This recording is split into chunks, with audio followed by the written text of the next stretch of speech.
ડરવાની જરૂર નથી। આ જે મેસેજ મોકલવામાં આવ્યો છે એ ભારત સરકાર તરફથી મોકલવામાં આવ્યો છે અને આ એક ટ્રાયલ છે।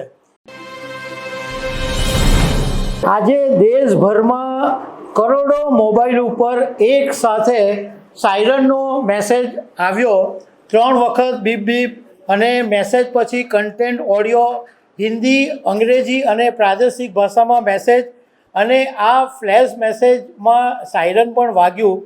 એટલે ઘણા બધા લોકો અચાનક આવા મેસેજને કારણે ચકિત થઈ ગયા છે, ચિંતામાં મુકાઈ ગયા કે આ શું છે। પરંતુ ડરવાની જરૂર નથી। આ જે મેસેજ મોકલવામાં આવ્યો છે એ ભારત સરકાર તરફથી મોકલવામાં આવ્યો છે અને આ એક ટ્રાયલ છે।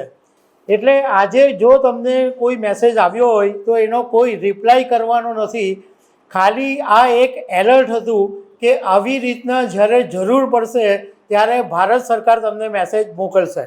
તો આના વિશે તમારી સાથે વાત કરીશ। મારું નામ રાજેશ શાહ છે અને તમે જોઈ રહ્યા છો ગુજરાતના સૌથી મોટા ડિજિટલ ન્યૂઝ પ્લેટફોર્મ ખબરછે.com। આજે શનિવારના દિવસે લગભગ 11:45 દેશભરના કરોડો મોબાઈલ ઉપર અચાનક સાયરન વાગ્યું અને મેસેજ વાયરલ થયો અને જેવું સાયરન બંધ થયું એ પછી મોબાઈલ પરનો મેસેજ છે એ વાંચીને સંભળાવવામાં આવ્યો અને એ પછી સરકારે જાહેરાત કરી કે લોકોએ ડરવાની જરૂર નથી, કારણ કે આ જે મેસેજ છે એ સરકાર તરફથી મોકલવામાં આવ્યો છે અને આ એક પ્રકારની ટ્રાયલ છે। આ મેસેજ છે એ નેશનલ ડિઝાસ્ટર મેનેજમેન્ટ ઓથોરિટી દ્વારા મોકલવામાં આવ્યો અને આ ટ્રાયલ એના માટે હતી કે દેશની અંદર કઈ રેલની ઘટના બને, ભૂકંપ આવે, વાવાઝોડું આવે તો એવા સમયે રિયલ ટાઈમ મેસેજ એક સાથે લોકોને મળે એના માટેનો આખી એક સિસ્ટમ તૈયાર થઈ રહી છે અને એની ટ્રાયલ માટે આજે બધાને મેસેજ મોકલવામાં આવ્યો। કરોડો મોબાઈલ ઉપર આ મેસેજો મોકલવામાં આવ્યા। આ જે NDMA જે મેસેજની શરૂઆત કરી છે એ સેલ બ્રોડકાસ્ટ એલર્ટ સિસ્ટમનું જે ટેસ્ટિંગ કરવામાં આવ્યું અને આ મેસેજની અંદર એવું લખવામાં આવ્યું છે કે ભારતે સ્વદેશી ટેકનોલોજીનો ઉપયોગ કરીને સેલ બ્રોડકાસ્ટ સેવા શરૂ કરી છે, જેનાથી લોકોને આફતના સમયે તાત્કાલિક સૂચના મળી શકે, રિયલ ટાઈમ મેસેજ। અને આની અંદર સતર્ક નાગરિક સુરક્ષિત રાષ્ટ્ર એવો મેસેજ છે અને એવું પણ મેન્શન કરવામાં આવ્યું છે કે આમાં લોકોએ કોઈ પણ પ્રકારની કાર્યવાહી કરવાની નથી। આ એક ટેસ્ટિંગ મેસેજ છે અને નીચે એવું લખ્યું છે ભારત સરકાર અને ઓકે।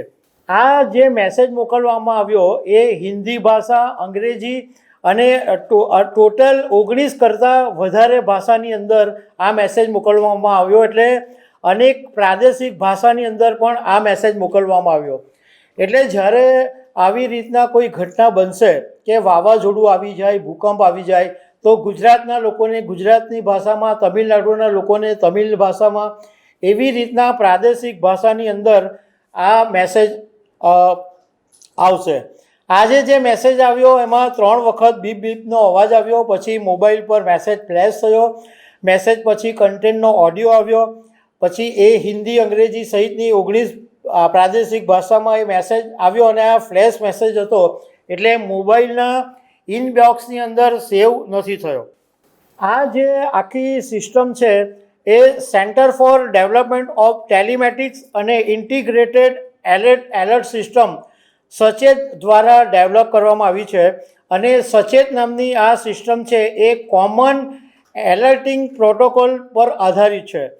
એટલે દેશના બધા જ 36 રાજ્યો અને કેન્દ્ર શાસિત પ્રદેશમાં આને એક્ટિવ કરી દેવામાં આવ્યું છે એટલે એક સાથે બધાને મેસેજ જશે। NDMA આ જે ટેકનોલોજી છે એને મોબાઈલ SMS ને સેલ બ્રોડકાસ્ટિંગની સાથે જોડી દીધું છે અને અત્યાર સુધીમાં 134 અબજ SMS મોકલવામાં આવ્યા છે। એટલે ફરીથી તમને ખાલી યાદ અપાવી દઉં કે આવો કોઈ મેસેજ આવ્યો તો ડરવાની કે ચિંતા કરવાની જરૂર નથી। આ મેસેજ તમને ભારત સરકારે મોકલ્યો છે। તો દર્શક મિત્રો, આવી અનેક વાતો સાથે અમે તમને મળતા રહીશું. આભાર.